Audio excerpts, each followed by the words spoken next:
I think we have idolized Ataturk. Of course, to better express myself here, maybe we need to explain what I mean by idolizing. Please, let's not think of it as worshipping. By idolizing, I mean not understanding the true essence and place of something, but perceiving it solely through our emotions or in the way we've been taught. Are we idolizing Ataturk? Yes, we are given certain information about him. For example, that he was a great hero, made revolutions, founded the Republic of Turkey, and wrote books. These are the cliché facts we know about Ataturk. We know a lot about Ataturk, but I think we fail to grasp the intellect behind Ataturk. He himself actually emphasizes this. Ataturk's intelligence, his foresight, it's extraordinary. He was featured on the cover of Time magazine twice, and the entire world bowed before his achievements. What can we even say about him? He was an exceptional person, a truly rare example in the world. So how do we idolize him? We idolize him by merely repeating his words. That is undoubtedly idolization. So what should we do instead? Isn't this giving him value? It is, but it's an empty kind of value. Blind repetition. Why did he say those words? With what reasoning? Only by understanding that can we truly understand Ataturk. Let me explain. While Ataturk read so many books, his library is famously known. It is said to contain over 10,000 books. Around 1,500 of them reportedly have his handwritten notes. A person's thoughts are shaped by the books they read, the things they learn, and their life experiences. However, we fail to understand Ataturk's intellectual framework because we know nothing about the books he read or the topics he discussed. Let me give you a brief example.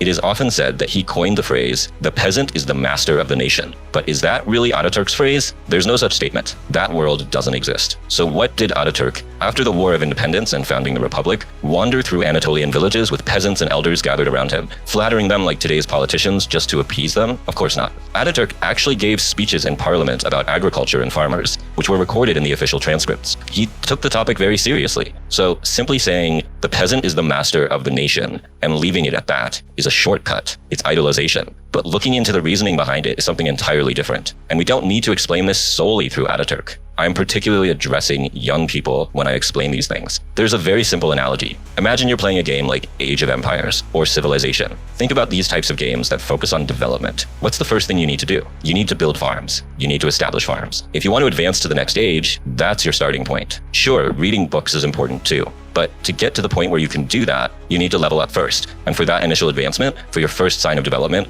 you need to build enough farms. Without agriculture, progress is impossible. You need to build farms in every stage. Without agriculture, progress is impossible. Now let's fast forward to today. We all know the state of the economy, the condition of farmers, and the state of agriculture. You know the price of tomatoes at the market, right? Let's not even get into that. Is there any real agriculture in Turkey? We say tomatoes are valuable. Well, they are valuable, aren't they? That's why we say so. Great, wonderful. Even in the simplest game, if you want to progress, you need to build farms. Ataturk emphasized this in his parliamentary speeches. He said, "The peasant is the master of the nation," and he truly meant it. He acknowledged its importance. But let's take a look at how things are now. What do we say about a vineyard farmer in France? They live in chateaus, while our farmers live in barns. Our farmers sell their livestock so their children can go to school. It's absurd. This shows that we've idolized Ataturk without truly understanding him. This is just a simple example. I could give you more. For instance, the Youth and Sports Day, May 19th.